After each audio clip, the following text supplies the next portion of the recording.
Okay, so next thing we're going to take a look at, Mark, is this brand new lens, the 100 and 400, which I'm super excited to see actually. I know it's been largely anticipated as well, and just to put it into sort of focal length terms, for 35mm or full frame, this is equivalent to 200 to 800 millimeters, which is absolutely balmy considering the size. In fact, I think we'd need a much bigger table, wouldn't we? We certainly would. And I think, if you had like-for-like to size comparison, it would dwarf this. And it's testament to our engineers to be able to produce something of the same focal length, obviously for Lumix G, mirrorless, micro four thirds, but in a compact body and without any compromise in picture quality. So it's a huge step forward in technology, lens technology and development for us.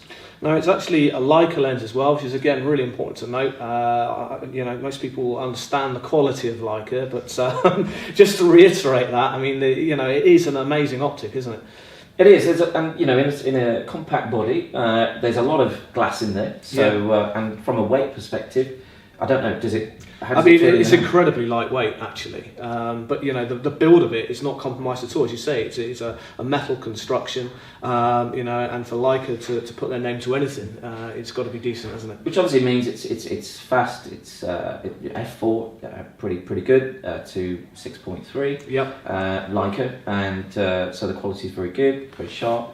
It's also got inbuilt stabilisation. Yep. And at the same time, we've also got it's weather sealed and dustproof. So, if you put this onto a GH4 body, which is also weather sealed, then the combination between the two is ideal for outdoor, hybrid type photography, sports, and also wildlife. And I guess that's going to be the main user of this, isn't it? A 100-400 is going to be things like sports, wildlife, and I guess one of the major drawbacks, of course, when you're doing that kind of thing, is carrying kit around.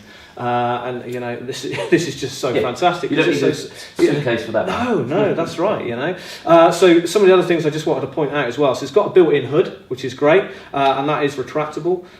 It's got a focusing limiter as well, autofocus and manual focus switch, and optical image stabilization built in, which you can switch on and off.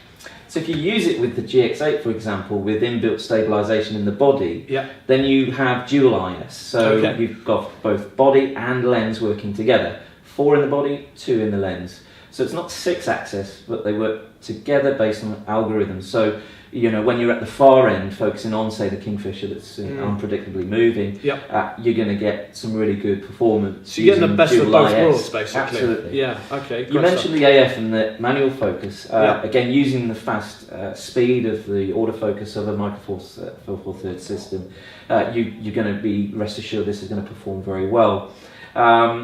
12 frames a second the GH4 shoots, which is really fast if you compare it to some DSLRs which shoot very similar frame rates. But you can also, it's made for 4K video.